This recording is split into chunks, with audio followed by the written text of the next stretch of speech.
Bienvenue à Question Directe et merci de nous recevoir chez vous. Nous recevons aujourd'hui Abdou Latif Coulibaly, ministre pour la promotion de la bonne gouvernance et porte-parole du gouvernement. Merci M. Latif Coulibaly d'avoir accepté notre invitation. Vous le savez, l'actualité ces temps-ci, elle est assez mouvementée au Sénégal. Elle est aussi judiciaire avec le départ de Ousmane Diagne, procureur de la République. Ousmane Diagne demande la réforme du parquet. Alassane, je vous remercie pour l'invitation. Écoutez, je n'ai pas vraiment envie de répondre à la préoccupation d'Ousmane Diagne, qui, de mon point de vue, sont légitimes. C'est quelqu'un qui s'est exprimé par rapport à une situation, qui a dit les choses qu'il pense.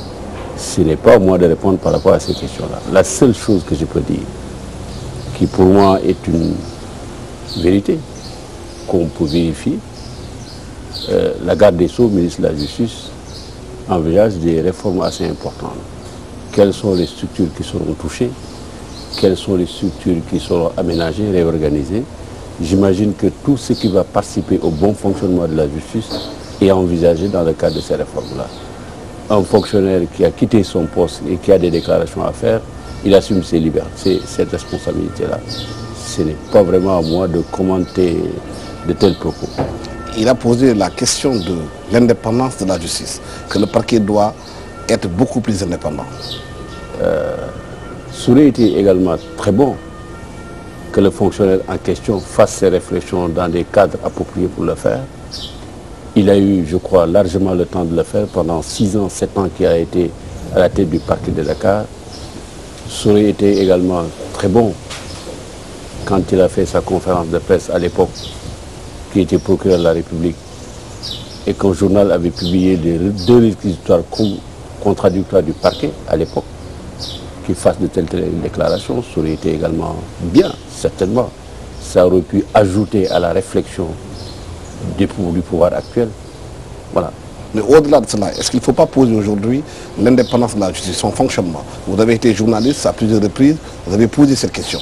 Oui, naturellement. Il faut toujours parfaire ce qui existe. Il y a des principes qui sont posés dans la loi qui organisent la justice de manière générale. Il y a également un mode de fonctionnement qui existe. Il faut savoir qu'en la matière, la chose est réformable et toujours perfectible. En revanche, poser la question telle qu'elle a été posée dans le cadre de la passation de service qui s'est passée entre un procureur sortant et un procureur entrant me paraît assez spécieux de ce point de vue-là. C'est la raison pour laquelle je ne voudrais pas partir de ce cadre-là aujourd'hui pour débattre de cette question-là. Mais au-delà de cela, est-ce qu'il faut poser la question de l'indépendance de la justice au Sénégal? Il faut la poser en toutes circonstances dans un état de droit, pas simplement au Sénégal. Il faut nécessairement réfléchir sur tous les aspects qui peuvent rendre davantage plus fonctionnelle la justice et plus indépendante vis-à-vis du pouvoir politique, du pouvoir maraboutique et de l'ensemble des pouvoirs organisés qui sont capables d'avoir une influence, quelle qu'elle soit, sur le fonctionnement normal de la justice. Autrement dit, l'indépendance de la justice ne peut pas être posée de façon binaire entre le parquet et le gouvernement ou entre le gouvernement et la justice de manière générale. Il faut aller au-delà. Et aller au-delà, c'est questionner le fonctionnement actuel, c'est proposer un certain nombre de réformes. Et je sais que, pas plus tard qu'à Kolda, nous avons parlé en Conseil des ministres de la réforme de la justice, mais également du redécoupage de la carte judiciaire au Sénégal. Et dans le cadre des réflexions qui sont engagées, tout ça se débattra. Le ministre de la Justice, de mon point de vue, a un projet assez élaboré à sa fin de ce point de vue-là. Je pense qu'à terme, on verra des améliorations assez notoires du fonctionnement global de la justice. La question est posée parce qu'aujourd'hui, le Parti démocratique sénégalais décrit la CREI en disant qu'il est anticonstitutionnel, que cette cour est là pour le traquer. Le Parti démocratique sénégalais est dans son rôle et sa fonction de critiquer quelles que soient d'ailleurs les actions qui sont engagées par l'État et par le gouvernement actuel. Donc je n'ai pas de considération particulière à faire par rapport à ça, mais c'est étonnant que des gens qui ont exercé le pouvoir il y a à peine 1 an sortent aujourd'hui pour dire que la justice ne fonctionne pas bien, la CREI ne fonctionne pas bien, la CREI ne doit pas être, au demeurant d'ailleurs, au demeurant. Je vais remarquer pour ma part qu'il y a parfois des débats qui ne se posent même pas. comment on peut prétendre qu'une juridiction est illégale alors que cette juridiction est créée par une loi organique? Elle ne peut pas être illégale. On peut dire que le mode de fonctionnement, les procédures qui sont engagées sont contraires à la loi, mais dans ce cas-là, il faut le prouver devant une juridiction. Parce que le Sénégal dispose de voies de droit qui permettent à tout citoyen qui n'est pas d'accord sur le fonctionnement des juridictions de saisir qui de droit au fin de déclarer nuls les actes qui sont posés ou de les faire annuler. C'est aussi simple que ça. On pose un faux débat judiciaire qui n'en est pas un, qui cache en réalité des inquiétudes et des craintes par rapport à des dossiers qui sont assez compliqués, il faut tout de même le dire. Je ne voudrais pas m'avancer outre mesure par rapport à cette question-là, mais croyez bien que la situation n'est pas facile pour le Parti démocratique sénégalais. Et je ne vois pas d'ailleurs qu'un parti s'organise pour poser des revendications et une contestation collective pour un problème qui concerne un individu par rapport à sa manière de gérer des deniers publics et de rendre compte de la gestion de ces deniers publics-là. Si aujourd'hui le Parti démocratique, c'est son choix, et c'est sa liberté de poser le problème comme tel. Mais au plan démocratique et du point de vue de la conscience que nous avons par rapport au rôle que les partis politiques doivent jouer dans une société démocratique, ça me pose un certain nombre de problèmes. Mais il estime que le mode de fonctionnement de la CREI est anticonstitutionnel parce qu'il y a le renversement de la preuve, que la présomption d'innocence est violée. Vous savez, c'est un débat qu'il peut poser devant les juridictions. Aujourd'hui, il peut parfaitement poser ce problème-là au Sénégal même. Vous savez, il y a une évolution quand même notable du droit au Sénégal. Avant, on ne pouvait pas soulever devant une juridiction l'exception d'inconstitutionnalité. L'exception d'inconstitutionnalité est maintenant donnée la possibilité à chaque citoyen de contester par des procédures de droit reconnues et organisées au Sénégal le fait qu'on considère que cette juridiction-là n'est pas légale. Ils auront toute la latitude de plaider ce dossier-là devant les juridictions sénégalaises. Au-delà, il faut reconnaître qu'il y a une forte dimension politique dans cette affaire-là. Ce n'est pas qu'un débat judiciaire qui est posé en l'espèce, mais il y a un débat politique. Je comprends qu'il pose le problème sur l'angle politique. Parfois, il est plus facile de se défendre politiquement que de se défendre devant les juridictions avec des arguments de droit qui vaillent. Et ça, je les comprends parfaitement. Oui, mais sans pour autant justifier ce qu'ils font. Le Parti démocratique sénégalais a saisi la CEDEAO en disant que la présomption d'innocence de ses membres a été violée. Ils en ont le droit. Le Sénégal est un pays organisé qui a reconnu officiellement la compétence de la Cour de la CEDEAO. Tout citoyen sénégalais est libre de la choisir, la Cour de la CEDEAO. À tout moment, c'est comme si aujourd'hui quelqu'un saisissait le tribunal départemental de Dakar ou le tribunal régional de Dakar. Il n'y a aucune particularité à signaler par rapport à ça, sauf qu'en l'espèce, je dis simplement que c'est le débat politique qui continue, pas un débat judiciaire, ni juridique d'ailleurs. Ils ont la liberté de demander à la Cour de faire condamner le Sénégal et de réclamer au Sénégal 15 milliards de francs. Il y a parfois des demandes qui sont assez particulières et bizarres d'ailleurs du reste. Mais je ne vois pas personnellement la Cour de la CEDEAO prendre des mesures qui donneraient au Sénégal des instructions ou des injonctions, comme ils disent, pour appliquer une décision de justice qui, au demeurant d'ailleurs, l'a été dans les termes que la CEDEAO a posés et a demandé au Sénégal d'agir, dans les termes. Maintenant, il y a une interprétation différente du droit en la matière. C'est ça aussi le propre d'une décision de justice. Voilà. Oui, mais parce qu'ils ont dit aussi que le Sénégal a signé des lois qui sont internationales, qui s'imposent au Sénégal, qui sont supraconstitutionnelles. Mais c'est parce que nous avons reconnu cette compétence qu'aujourd'hui il y a une dizaine d'avocats, plus l'agence judiciaire de l'État, et que nous répondons régulièrement à toutes les correspondances et courriers de la Cour de la CEDEAO. Maintenant, il ne faudrait pas que les gens qui saisissent la CEDEAO pensent que toute décision rendue par la CEDEAO s'impose au Sénégal. Elle s'impose dans les termes que nous avons compris la décision de la CEDEAO et dans les termes qui nous paraissent les plus légitimes et les plus clairs par rapport à l'interprétation que nous faisons de cet arrêt-là.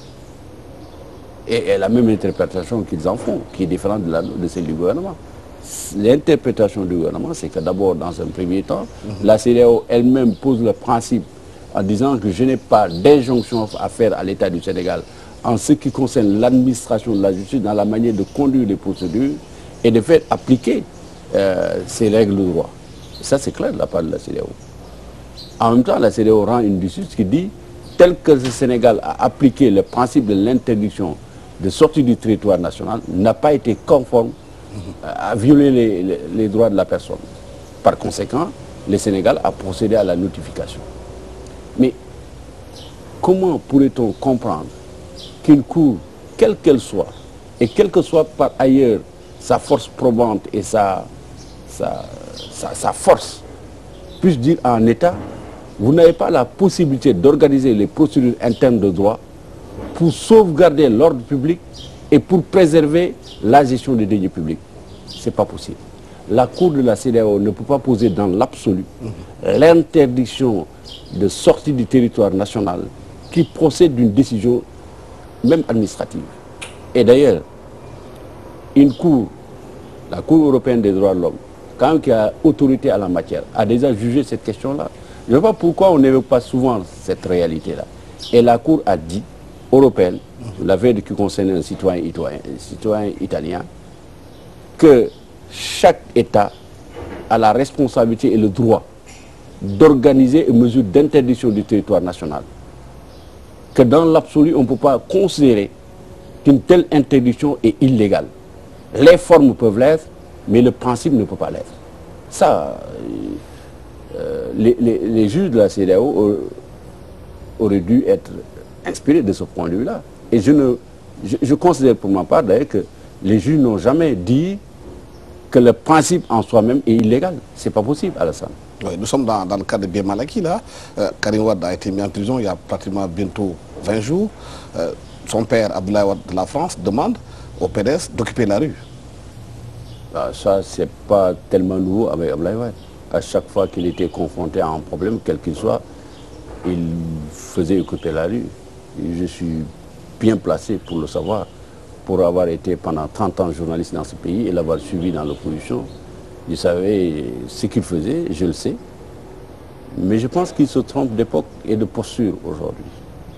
Les chefs de l'opposition qui étaient capables de mobiliser l'opposition et les pays, je pense que ce n'est plus Abdoulaye Wade, ancien président de la République, qui a fait quand même son expérience du pouvoir, qu'on est capable aujourd'hui, avec le recul, de juger et de comprendre ce qu'il a fait ou ce qu'il n'a pas fait, ce qu'il a bien fait, ce qu'il a mal fait. Les Sénégalais, quand même, ne sont pas amnésiques. Ils sont bien conscients qu'Abdoulaye Wade est un ancien chef d'État et qu'il a fait ce qu'il pouvait faire et qu'il a échoué par ailleurs. Donc je ne vois pas... Il y a quand même une mobilisation du PDS dans la rue de Dakar, oui, qui est considérée comme étant une marche réussie. C'est à l'honneur de la démocratie sénégalaise. Vous savez, la marche a été autorisée et c'est passé dans les règles de l'art. Ils sont très contents. C'est très bien. Et d'autres marches aussi programmées dans la banlieue. C'est la liberté également. Ça également, c'est ça, une démocratie. Et c'est fantastique. Moi, j'applaudis à chaque fois que je vois, je suis un démocrate, que dans notre pays, un parti politique peut appeler à une marche pacifiquement, exprimer son mécontentement sans qu'il y ait casse et sans qu'il y ait un problème, quel qu'il soit. Mais au-delà de la libération de Karim Wade qui réclame dans cette marche, il y a aussi des slogans par rapport à la vie chère au Sénégal. Le PDS dit que depuis que vous êtes au pouvoir, vous n'arrivez pas à réduire le coût des denrées. S'ils n'ont pas pu le faire pendant 12 ans, je ne vois pas comment ils demanderaient au gouvernement qui s'installe à peine moins d'un an de le faire. Mais vous l'avez promis hein, en campagne électorale. Mais on l'a promis, on l'a fait sur certaines denrées. Et cette question-là d'ailleurs, je me pose toujours la question de savoir comment souvent on pose les problèmes au Sénégal. Qu'est-ce qu'on n'a pas diminué comme denrées? On a diminué quand même le riz. Aujourd'hui, le riz qui coûtait 345 francs et coûte 300 francs, c'est 45 francs quand même de moins. Le sucre, je parle du sucre en poudre, il y a une réduction parce qu'il y a une subvention. L'huile a été également baissée. En revanche, ce que les gens disent, il y a d'une part la capacité du gouvernement à baisser certains prix sur certains denrées et la possibilité qu'il y a à baisser de manière générale tous les prix. Ce n'est pas possible. C'est pas possible. Il n'y a pas que le levier mécanique de baisser des prix qui existe pour le gouvernement. Il y a également un autre moyen, celui de faire face à la cherté de la vie en augmentant le pouvoir d'achat des Sénégalais. Ça, c'est une mesure incontestable qui a été posée. Incontestable, parce que le gouvernement du Sénégal a décidé, par une mesure fiscale, par une politique fiscale, quand même de retourner dans la poche des travailleurs sénégalais 30 milliards de francs CFA en termes de réduction d'impôts sur le revenu. 30 milliards par an dans la poche des Sénégalais, c'est une augmentation sensible pour certains salaires. Tout dépend du niveau de salaire. C'est un fait. Donc par là, le gouvernement a agi sur un mécanisme fiscal pour augmenter le pouvoir d'achat des Sénégalais, mais ensuite, pour que cette augmentation puisse avoir une incidence de manière générale sur l'économie. C'est-à-dire la relance de la consommation. C'est quand même des mesures économiques assez courageuses, déterminées de la part du gouvernement. Il ne faut pas le négliger. Il y a un deuxième levier sur lequel le gouvernement a agi. Et c'est un levier tout aussi important que c'est le premier. Parce que sa préoccupation n'était pas seulement de considérer les moins de 300 000 Sénégalais qui travaillent dans la fonction publique et dans le privé, 500 000 mettons, mais également de considérer que les couches les plus vulnérables, les populations qui habitent dans les zones rurales, qui n'ont qu'au moins de subsistance que l'agriculture, de spéculation, l'arachide par exemple, d'augmenter le prix aux producteurs de l'arachide, 190 francs. C'est quand même considérable. Si vous savez que l'arachide, on a pu le payer dans certains cas jusqu'à 275 francs CFA, ce n'est pas une mesure négligeable. Donc ces deux politiques combinées ont donné la possibilité au gouvernement de donner un coup de pouce au pouvoir d'achat des Sénégalais. Vous me direz, de manière générale, il n'y a pas que le Sénégal qui est concerné. Et de ce point de vue d'ailleurs, si mes amis journalistes poussent l'analyse plus loin, quand le gouvernement du Sénégal arrivait, le nouveau, l'inflation était à un niveau qui oscillait entre 3% et 4%. Il y en a qui disent 5%. Aujourd'hui, il est contenu dans des proportions de 1,5%. C'est quand même extrêmement important et c'est de ce point de vue-là. Il n'y a pas que le phénomène de la baisse mécanique des prix qui joue en matière économique, mais également la lutte qui est déployée pour faire en sorte que l'inflation soit contenue dans des niveaux raisonnables, ce qu'on a pu faire, comme c'est incontestable. C'est incontestable. Mais cela n'empêche pas Et en plus, dans un secteur aussi important que l'électricité, le gouvernement du Sénégal a mis plus de 105 milliards quand on est arrivé. C'est extrêmement important. Tout aussi important dans la relance de la filière agricole. 46 milliards en 2011, on est passé à 68 milliards d'apport d'argent frais dans la relance de l'agriculture sénégalaise. Ça fait un bond de 40% à peu près. Mais pourquoi le Sénégal ne sent pas cet impact? Alors, mais Alsan, vous ne pouvez pas dire ça comme ça. Quand vous dites pourquoi les Sénégalais ne sentent pas cet impact, vous ne pouvez pas le dire.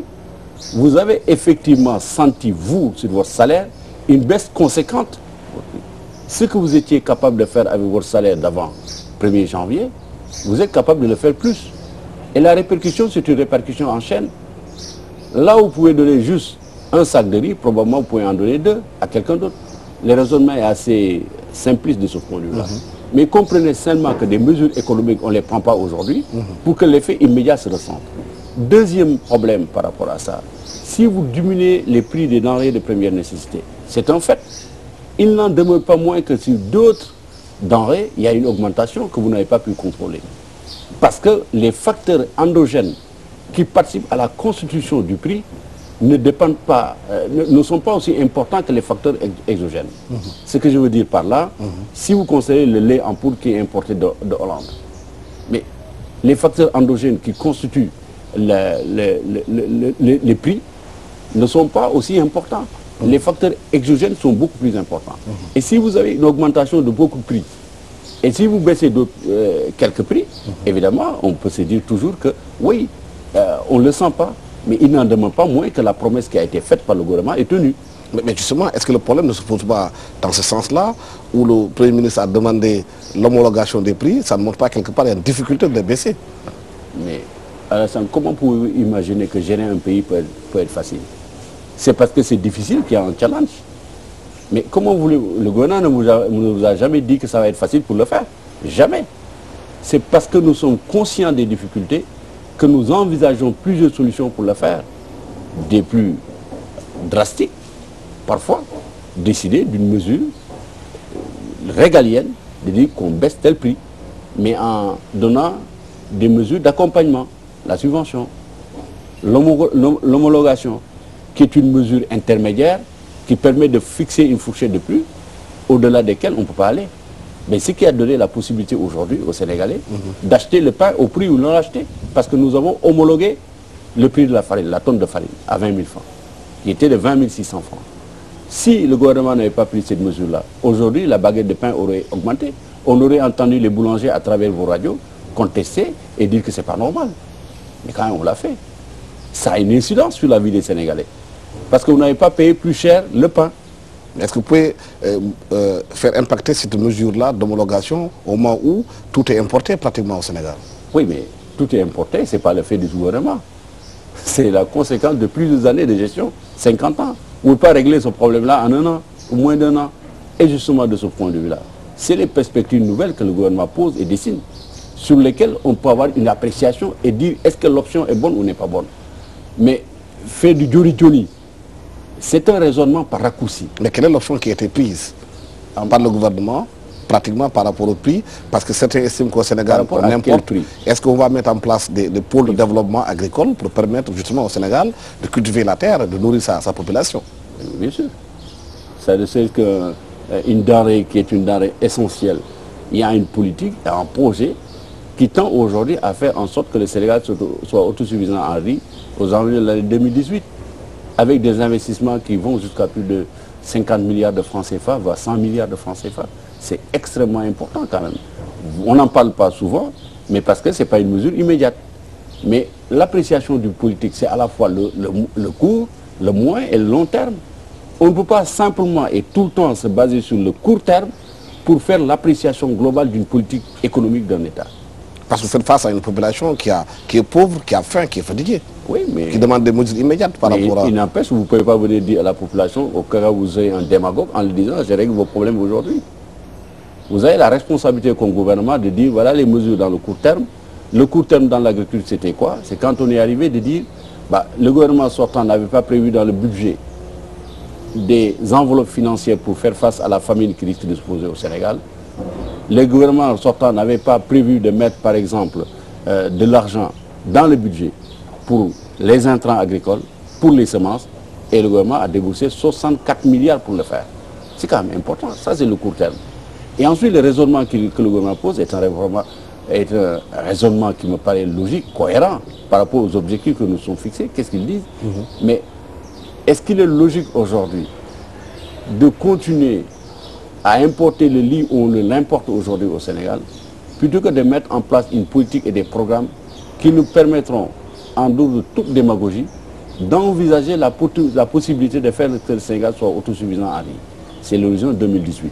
Avec un important projet et des programmes qui seront mis en place, sur lesquels tout le monde travaille, tout le gouvernement travaille. Mais malheureusement, ces solutions qui sont proposées n'étant pas des solutions spectaculaires, la presse, de manière générale, et l'opinion ne s'y intéressent pas. Parce qu'effectivement, c'est le court terme qui les intéresse aujourd'hui.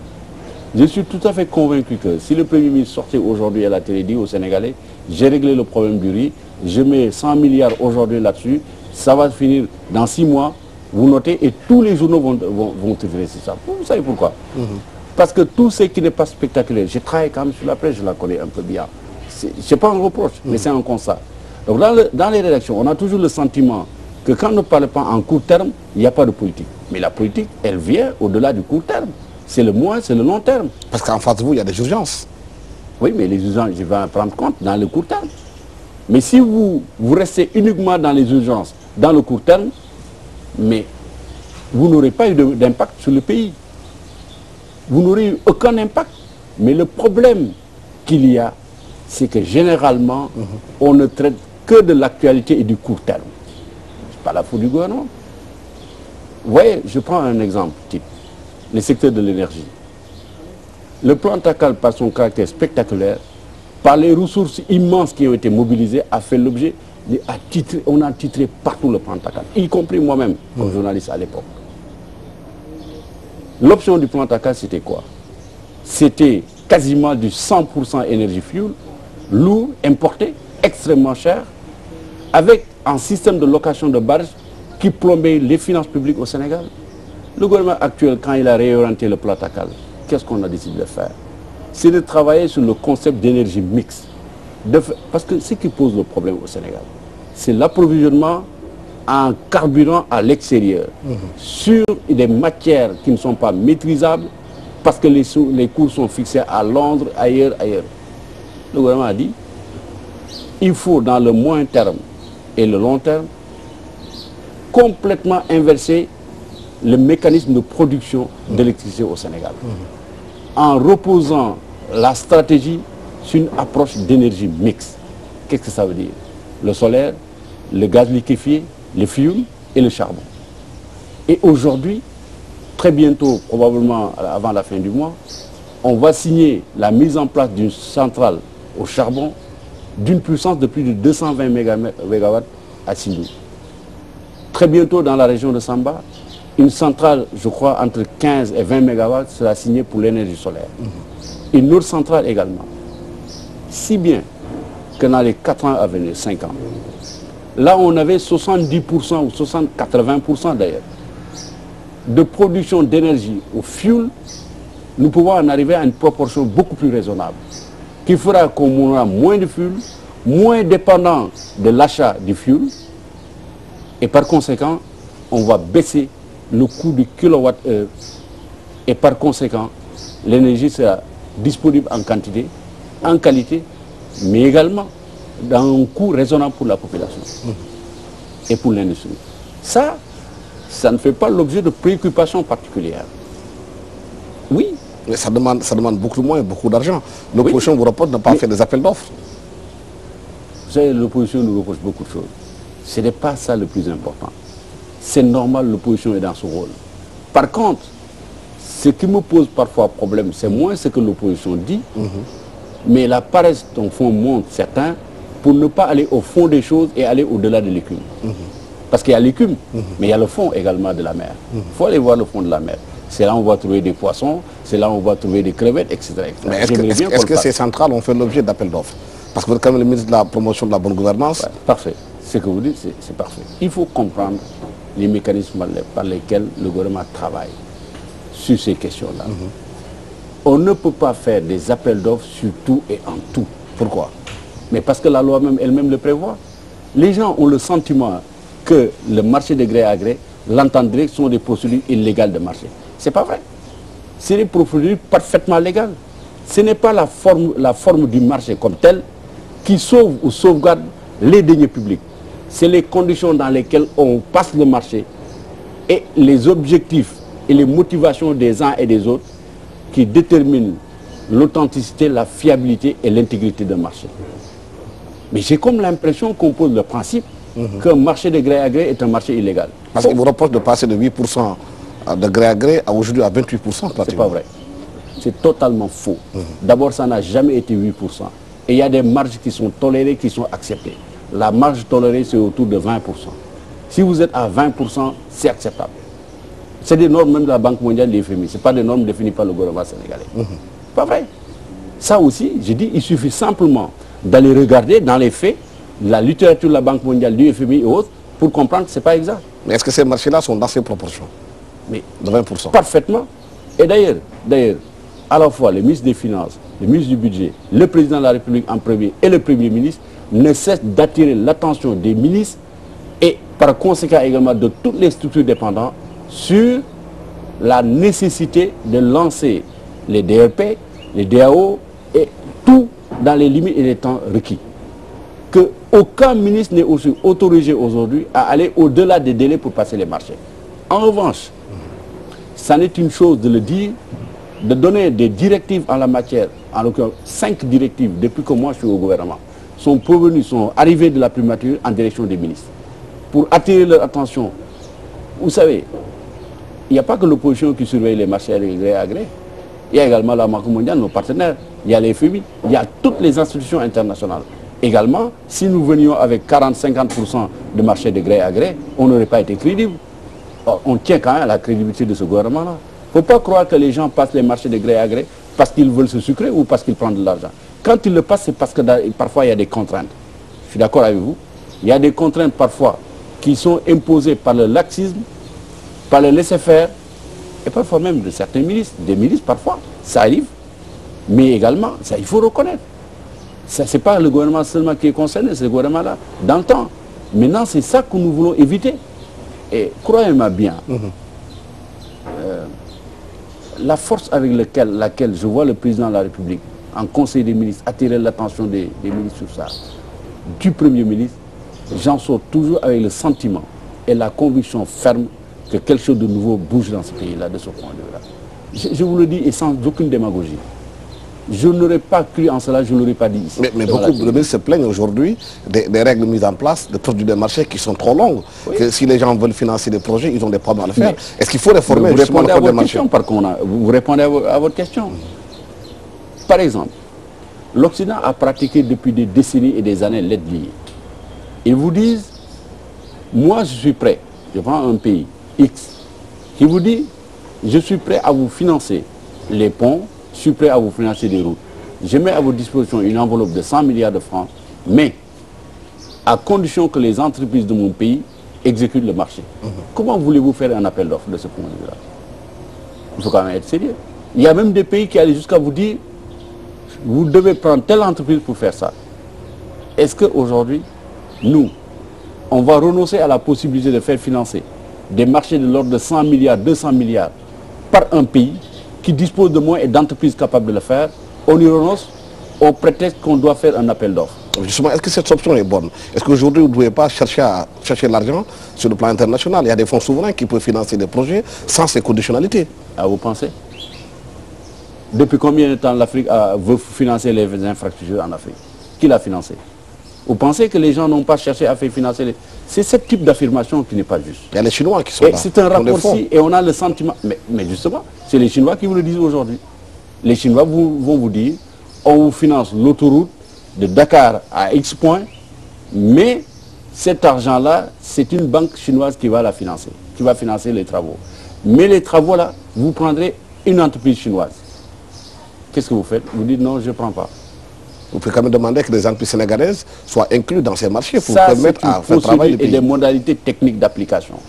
Et ça, de ce point de vue-là, je crois honnêtement que des aménagements et des réformes devraient être engagés. Et je ne doute point que ce sera le cas chez nous. Parce qu'il n'y a pas de raison, de ce point de vue-là, que nous renoncions à des possibilités de financer notre économie. L'essentiel, c'est de le faire dans des conditions et des modalités qui préservent l'intégrité des deniers. Et en plus, il s'y ajoute avec certains pays comme la Chine, qu'on vous alloue de l'argent, mais avec des différés extrêmement importants pour commencer à payer, et sur un délai extrêmement long, 15-30 ans. Vous y renoncez? Je pense que si on n'aurait pas été sérieux pour un gouvernement... Parce que le patronat sénégalais a posé le débat par rapport à cela en disant qu'il faudrait aussi qu'il y ait une préférence nationale. Oui, mais il faudrait une préférence nationale, mais vous n'avez pas demandé à un pays qui vous finance, vous dites c'est ma banque qui finance, vous dites non, non, non, c'est une entreprise locale qui va faire les travaux. Non. À la limite, ce que vous pouvez faire dans les modalités de mise en place d'un contrat, c'est dire dans quelle proportion les ressources humaines nationales, le capital national va participer à la réalisation des travaux. Exiger du concontratant étranger qu'il y ait au moins une participation de sous-traitance de l'ordre de temps et des temps. Est-ce que vous allez vers cette réforme, justement? Mais croyez bien que si le gouvernement s'engage dans ces perspectives, tout ce qui est possible de faire pour préserver l'international le sera. Il ne faut pas avoir de doute par rapport à ça. Parce que les pays aussi, s'ils viennent avec de l'argent, c'est parce qu'ils ont intérêt aussi à financer. Ce n'est pas de la philanthropie. Oui, mais Alassane, si vous m'avez invité ici, c'est parce que vous avez intérêt à ce que je vienne. Moi également, j'ai intérêt à venir. Vous ne pouvez pas engager une transaction, quelle qu'elle soit au plan international, sans que les deux qui entrent en transaction, l'un a un intérêt et l'autre a un intérêt, manifestement. Le problème, la question posée n'est pas de savoir si les Chinois ont un intérêt à le faire. La question posée est de savoir si le gouvernement, qui a la responsabilité de préserver l'international, a les capacités, les moyens politiques de le faire. Et c'est ça qu'on doit exiger du gouvernement sénégalais. Est-ce que là, c'est rassurez-vous, mais pourquoi nous ne disposons pas de cette capacité-là? Parce que notre souveraineté, c'est nous qui l'assumons totalement. Pourquoi on devrait penser que les Chinois vont arriver et nous dire que vous faites ça, vous faites ça? J'ai vu un projet qui est exécuté actuellement par les Chinois en Éthiopie, qui construit un chemin de fer qui va de Djibouti, qui va de Addis Abeba, Djibouti, jusqu'à Mombasa au Kenya. C'est fantastique. Mais ce que les gens, l'Afrique a demandé à travers le NEPAD. Et le président de la République, d'ailleurs, a été désigné président du NEPAD, mais champion également par ailleurs, de tout ce qui concerne la construction du corridor Dakar jusqu'à Djibouti. Et il travaille remarquablement bien, j'étais en Afrique du Sud avec lui, pour que des fonds importants du BRICS soient engagés dans la construction de ces infrastructures. Imaginez le Sénégal qui arrive à mettre le chemin de fer de Tamba à Dakar, de Tamba à Ziguinchor, de Tamba à Matam jusqu'à Saint-Louis, mailler totalement le territoire national. On a posé les jalons d'un développement irréversible dans ce pays-là. Et il y a possibilité de le faire par le BRICS, il y a possibilité de le faire par des États comme la Chine, l'Afrique du Sud et autres. Est-ce que le principe est posé? Mais naturellement, de le mettre en place? Bien sûr. Parce que on vous reproche que depuis que vous êtes au pouvoir aujourd'hui, de ne pas avoir des grands projets, de ne pas avoir de grands investissements au Sénégal. Vous savez, Alassane, je peux au moins dire, moi quand j'étais journaliste, honnêtement, je cherchais à savoir, dans le fond. Tout journaliste qui cherche à savoir va vers le ministère des Infrastructures pour voir ses projets, ses programmes et les perspectives, qui sont une réalité aujourd'hui. Tout journaliste également qui fait le peu d'investigation auprès du ministère de l'Agriculture va voir les ambitieux programmes qui sont mis en place. Il y a une différence fondamentale entre le régime actuel et le régime passé. Mais toujours est-il que c'est des programmes, c'est des projets. Ils démarrent quand? Les Sénégalais ont besoin de savoir le premier coup de pioche de ces projets, démarrent quand? Ce n'est pas le plus important. C'est important pour les populations? Non. C'est vous qui considérez que c'est important pour les populations de savoir ça démarre quand. Par contre, c'est important pour le journaliste de le dire. Vous savez, les populations, qu'est-ce qui les préoccupe? C'est de savoir qu'on travaille au règlement, à la résolution de leurs problèmes. Et de leur expliquer ça. Ce n'est pas en venant de dire qu'un projet va démarrer demain, et demain ça ne démarre pas, on vous dit le gouvernement a menti. Ce n'est pas ça le plus important. On nous a parlé de combien de projets qui ont démarré à l'époque. Projet Manioc, projet Patate, projet je sais quoi encore, projet Reva, etc., etc. Ça donnait quoi? Ça donnait quoi aujourd'hui? Vous tous, vous glosez d'ailleurs sur ces projets-là qui n'ont jamais vu le jour. C'est ça que nous ne voulons pas. Nous allons travailler quand c'est nécessaire dans la discrétion et quand c'est nécessaire également expliquer à l'opinion, le dire ce que nous sommes en train de faire, mais on ne va pas faire de la politique spectacle. Chaque fois venez vous convoquer pour un projet, le lendemain vous ne verrez rien, pour dire voilà, le gouvernement a raconté des histoires. Mais depuis un an, à Latif Coulibaly, il y a quand même des annonces qui ont été faites. Oui. Vous n'avez pas de la mise en place du fonds 6, du fonds GIP, les gens attendent. Mais le fonds 6 a été mis en place par la mise en place de la loi, le vote. Bientôt les dans sa phase active, c'est quand? Oui, mais vous voulez que je vous donne des délais ici? Pourquoi? Ça ne démarre pas vendredi, vous dites le porte-parole du gouvernement a raconté des histoires. Vous n'êtes pas rassuré par le fait que l'Assemblée nationale a déjà voté la loi qui va mettre en place le fonds 6. Vous n'êtes pas rassuré par le fait, quand on parle de transparence, que le ministère de la bonne gouvernance a été créé. Mais il vous faut encore que je vienne vous donner des dates. Demain, le lendemain, le porte-parole du gouvernement annonce que le projet a démarré tant de jours. Ces jours-là, ça ne démarre pas, le gouvernement raconte des histoires. Pourquoi voulez-vous entraîner les gens dans ces perspectives-là? Mais pour nous, ce n'est pas la manière de faire. C'est quoi la manière? Même si par ailleurs, on reconnaît qu'il peut y avoir des faiblesses, qu'il faut corriger. Et des lenteurs. Dans ce que je dis, ah non, pas du tout. Vous voyez, une politique, ce n'est pas une chose qu'on agite comme si on disait, Alassane, il vous a fallu combien de temps pour réformer les programmes à la TFM? Vous avez pris combien de temps? Une entreprise. Vous l'avez annoncé, 6 mois après, c'est venu. Pour une petite entreprise comme la vôtre. Et pour un État, vous demandez qu'on annonce les choses aujourd'hui et demain ça démarre. Attendez, il vous a fallu prendre du temps pour mettre en place les programmes, réfléchir à ces programmes, faire même de l'expertise auprès de l'opinion pour savoir exactement ce que ça va donner. Nous sommes dans les mêmes procédures, mais dans un domaine encore beaucoup plus complexe et plus organisé et plus exigeant. Voyez-vous ce que je suis en train de dire? Vous gérez la chose publique. Vous avez fait des promesses, il y a beaucoup d'attentes par rapport à ces promesses-là. Mais alors, les promesses, on les fait. On a inscrit dans le budget national plus de 10 milliards pour la CAPSU, la Caisse autonome de protection sociale universelle. Nous l'avons fait. C'est inscrit dans le budget. Allez consulter le budget national. Nous avons décidé de distribuer pour ça plus de 100 milliards à les populations les plus démunies, pour ce qui concerne la bourse universelle, la bourse aux familles les plus démunies. Mais ça, c'est des réalisations concrètes. Ce n'est pas des propos, ce n'est pas des promesses.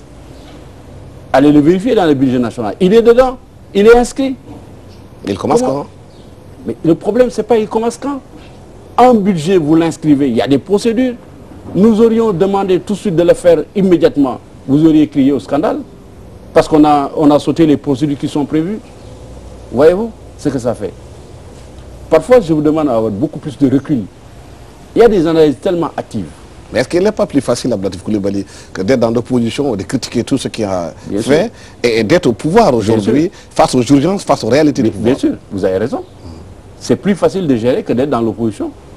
Quand vous gérez le ministère de la Parole, et naturellement, pour tout le monde, mais quand vous découvrez la réalité d'un pouvoir, c'est autre chose. D'abord, vous avez des procédures et des règles que vous ne pouvez pas bousculer. Vous savez, les accords de Busan et de Paris, vous les connaissez. Ces accords, ça prévoit quoi? Que l'aide au développement, les projets qu'ils doivent financer, qu'il y ait un taux de consommation de crédit plus important. Vous avez un bailleur de fonds avec qui vous avez signé la construction de la route Tamba-Dialakoto. Il a des procédures, vous avez des procédures internes. Il faut que l'ensemble des deux partenaires s'accordent sur les procédures et l'exécution du projet. Ça demande du temps. Il y a des facteurs que vous pouvez contrôler, il y a d'autres qui ne dépendent pas de vous. Et Busan et Paris ont prévu des mécanismes pour améliorer, pour ce qui concerne les bailleurs de fonds eux-mêmes, ce qu'ils doivent faire pour que ça avance. Mais un gouvernement a tout intérêt à réaliser immédiatement tout ce qu'il a promis, parce qu'il sera jugé très prochainement. Mais est-ce qu'on doit seulement compter sur les bailleurs de fonds? Pourquoi on ne compte pas sur la force nationale, sur les Sénégalais, sur la façon de faire avancer les choses? Quand même, on force d'abord sur ça. Dire ça, c'est comme si on ne comptait pas. Tous les investissements que nous avons réalisés dans le cadre de ce que le président a appelé récemment les PASER, les programmes régionaux de développement et départementaux, qu'on a fait dans les régions, mais c'est le BCIE, c'est le budget consolidé d'investissement, c'est le budget du Sénégal. Des investissements, depuis qu'on nous a fait les annonces, de 1100 milliards de francs CFA, c'est le budget local. Ce n'est pas l'investissement étranger, c'est local. Et c'est vérifiable pour les 3 ans à venir. Les 201 milliards qu'on va mettre dans la région de Tamba, c'est local. Les 14 milliards que le ministre des Investisseurs va mettre dans la construction de pistes de production, c'est local. Comment pourriez-vous imaginer un seul instant que nous croisions les bras en attendant l'investissement étranger? C'est pas possible, c'est pas imaginable, Alsan. C'est parce que l'impression, c'est que les Sénégalais pensent qu'aujourd'hui, que le gouvernement est garrotté ou bien contrôlé par la Banque mondiale des FMI. J'aimerais bien voir le sondage ou l'étude d'opinion où les Sénégalais l'ont dit. Je ne suis pas d'accord avec vous quand vous dites les Sénégalais ont dit. Quel Sénégalais l'a dit? Ceux qui attendent. Mais non.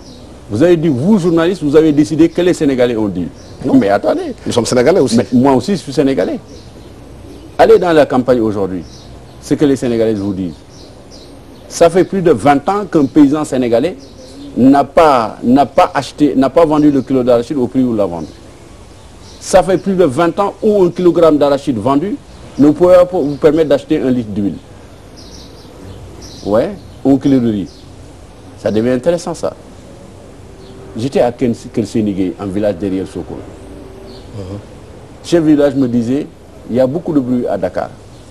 Mais pour nous les paysans, qui avons fait l'expérience de la campagne agricole passée, nous remercions Dieu et le gouvernement. Dieu d'abord et le gouvernement. Nous avons vendu nos arachides le même jour, on nous a payé notre argent. Des gens sont venus jusque vers nous pour acheter 30 fois plus cher le prix officiel. 190 à 270 francs. C'est quand même important, Alassane. Oui. Ces Sénégalais ne disent pas ce que vous dites. Ça également, il faut avoir quand même confiance aux Sénégalais qui disent autre chose. Qu'il y ait des Sénégalais, je comprends, qui disent on aurait souhaité, on aurait souhaité. D'abord, c'est des villes d'ailleurs, qui sont d'abord dans un confort inconfortable. Les villes sont considérées comme étant frondeuses par rapport à la politique de chaque gouvernement. Aujourd'hui, nous sommes au mois de mai. Elles n'ont pas toujours raison. Nous sommes au mois de mai. Bientôt, c'est le mois de juin. Les villes n'ont pas toujours raison. Quand vous allez au marché, vous avez la possibilité d'aller à Sandaga, d'acheter du riz brisé, subventionné par le gouvernement, mais vous ne le faites pas. Vous allez acheter le riz parfumé, qui coûte cher, mais pour votre confort personnel, vous voulez que le gouvernement intervienne pour que ce prix-là baisse. Oui. Voyez-vous le problème? Vous voulez que le gouvernement intervienne, mette de l'argent dans l'achat du riz parfumé. Et quand le gouvernement ne le fait pas, vous le critiquez. C'est légitime que le gouvernement règle les problèmes des Sénégalais. Pourquoi voulez-vous qu'on vous subventionne votre confort et on laisse en rade les populations les plus démunies qui vont acheter le kilo de riz à 200 francs et que le gouvernement subventionne? Vaut mieux subventionner les couches les plus vulnérables à travers les produits de base qui ne sont pas des produits de luxe mais qui sont capables de donner des éléments nutritifs et qui sont capables quand même de permettre aux citoyens de faire face à la famine. Mais les riches, c'est aussi des Sénégalais aussi. Pardon? Les riches, c'est aussi des Sénégalais. Ils participent à la marche du pays. Mais ils ont droit aussi à l'égard du gouvernement. Que faites-vous de la solidarité nationale? Les riches ont la capacité de se nourrir, qui se nourrissent. Ceux qui n'ont pas la capacité de le faire, c'est à la fois des prescriptions religieuses, une aptitude également humaine. Voulez-vous que le gouvernement vous subventionne, vous le riche, qui avez plus de 500 000 francs de salaire, et laisse le paysan de Sokone, de mon village là-bas, et que lui qui n'est pas capable d'acheter du riz? Le gouvernement a fait le choix contraire. C'est d'acheter du riz pour le paysan qui ne peut rien faire, mais vous, ça ne compte pas. C'est ça le problème dans l'analyse que vous faites. Le riz n'a pas baissé, le riz n'a pas baissé. Il n'a pas baissé pour qui? Il a baissé pour le paysan, il a baissé pour l'ouvrier de Pékin. Et ça, vous n'en tenez pas compte dans vos analyses. Et c'est pas juste. L'ouvrier de Pékin vous attend aussi. Nous sommes au mois de mai, aujourd'hui. Au mois de juin, bientôt, les premières pluies vont tomber à Dakar. Bien sûr. Les inondations, c'est une hantise pour les populations. Qu'est-ce que vous faites pour que cette année, qu'on ne soit pas dans les mêmes conditions que l'année dernière? Alors, qu'est-ce que vous faites? Je ne peux pas vous donner les programmes détaillés. Vous savez, le président s'est installé moins de 3 mois après, il a tenu un conseil présidentiel sur les inondations. Vous le savez? Bien sûr. Et à la sorte, 2 conseils présidentiels ont eu lieu sur ça. Un travail remarquable a été fait. Il est vrai qu'il y a eu des retards, qu'ils sont indépendants de la volonté du gouvernement. On peut toujours nous reprocher de n'avoir pas pris toutes les dispositions nécessaires. On accepte ces critiques-là. Mais on vous demande quand même d'atténuer ces critiques-là par rapport à un contexte particulier qui n'est pas un contexte facile. D'abord, l'argent qui nous permettra de mettre des systèmes de drainage dans les quartiers les plus inondés, ce n'est pas l'argent du budget national. C'est l'argent que nous avons et les bailleurs de fonds. Il faut négocier ces projets-là. Il faut lancer les appels d'offres. Et aujourd'hui, les appels d'offres sont déjà lancés, au moins pour quel quartier? Je ne peux pas les citer. Mais si vous faites venir ici le ministre de la restructuration des zones inondées et autres, il vous dira exactement ce qui est engagé de ce point de vue-là. Et les populations qui sont dans les eaux, ou bien qui redoutent encore la saison des pluies, elles, ce discours-là ne passe pas. Ils veulent qu'ils ne soient pas dans les inondations. On revient encore à votre type de raisonnement, le court-termiste. Un gouvernement ne travaille pas que pour le court terme. Il travaille pour le court, le moyen et le long terme. On accepte la critique pour les gens qui sont dans l'urgence. Dans le court terme. Mais dans le court terme, que voulez-vous? Un gouvernement qui est en train de construire 2000 logements, qui maintient le plan Diakhaï et qui travaille à ça pour reloger les gens, qui a aujourd'hui fait le recensement de toutes les populations et victimes qui travaillent à ça. Il est vrai que par ailleurs, nous allons traîner quelques problèmes. Je ne dis pas que c'est normal, mais ça s'explique par des facteurs qui sont indépendants de notre volonté et par des facteurs qui sont dépendants de nous. Et pour ça, on prend les critiques. Mais j'aimerais quand même quelque part qu'on soit beaucoup plus juste dans les critiques, qu'on regarde la part du gouvernement, qu'on regarde ce qui ne dépend pas du gouvernement et qu'on le mette sur la table. Ça aurait été bien. Est-ce que ça a été expliqué aux populations? Mais je le fais actuellement avec vous.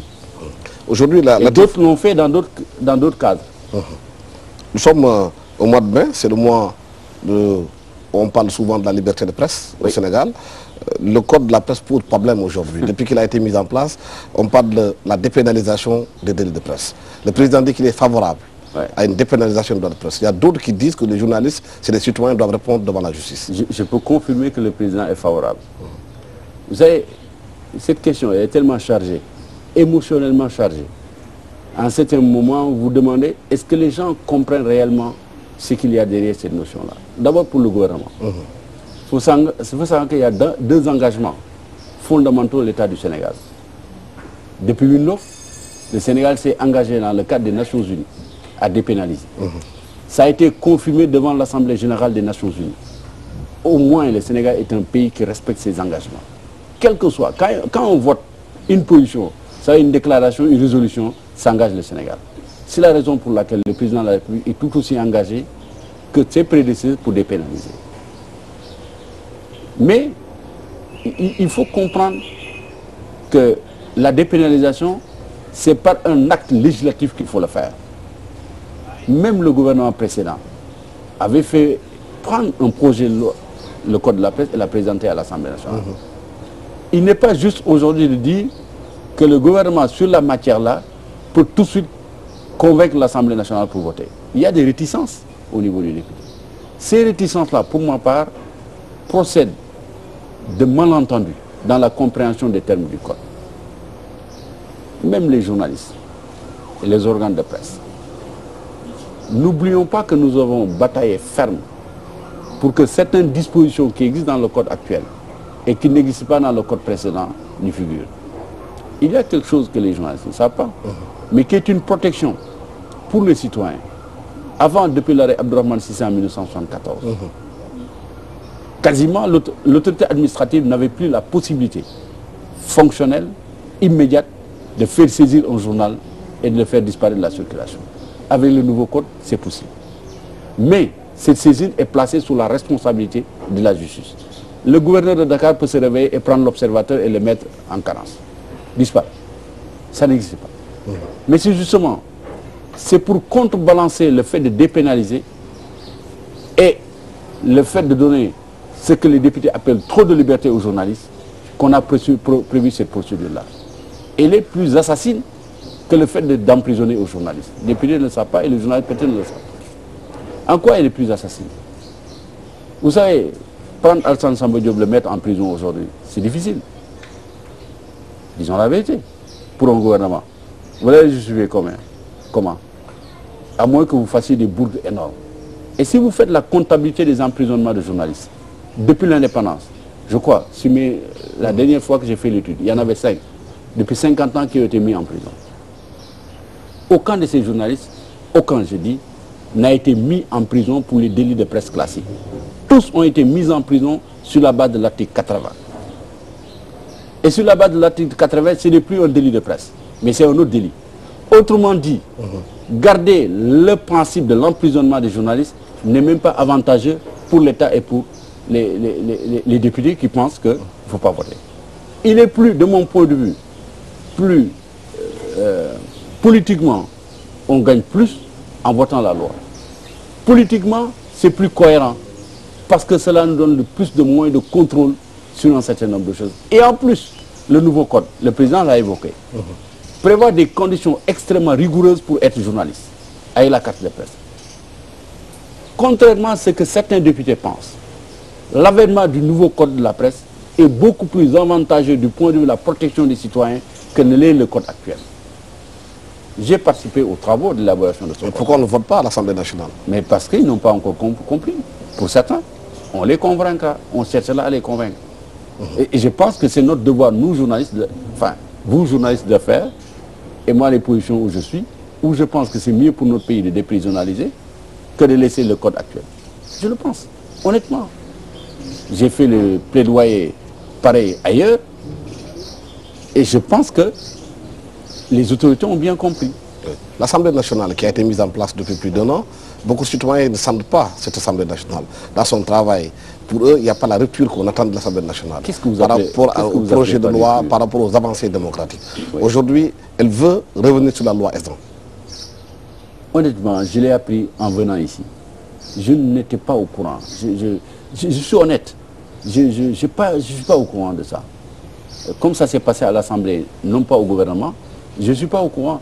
Mais je m'informerai à la sortie de notre interview pour en savoir plus. Est-ce que vous pensez que c'est une bonne chose de revenir sur la loi Ezzan? Non, je ne peux pas faire de jugement et d'appréciation sur le travail de l'Assemblée nationale. Si les députés estiment qu'il faille le faire, bon, c'est la liberté. J'attendrai la position du gouvernement pour savoir. Honnêtement, je ne veux pas faire de la démagogie. Je ne suis pas au courant. Si vous demandez ma position des citoyens et autres, ce n'est pas ce qui intéresse les Sénégalais, là où je suis.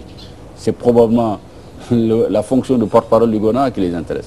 Et je ne veux pas qu'il y ait de confusion entre moi, ce que je pense comme citoyen, et la position ultérieure que le gouvernement va arrêter. Voilà. Abdou Latif Coulibaly, merci d'avoir été avec nous sur Question Directe. Je rappelle que M. Latif Coulibaly est le ministre pour la promotion de la bonne gouvernance et porte-parole du gouvernement du Sénégal. Merci d'avoir été venu sur ce plateau de Question Directe. Merci à Terroubi de nous avoir accueillis. Merci à tout le monde.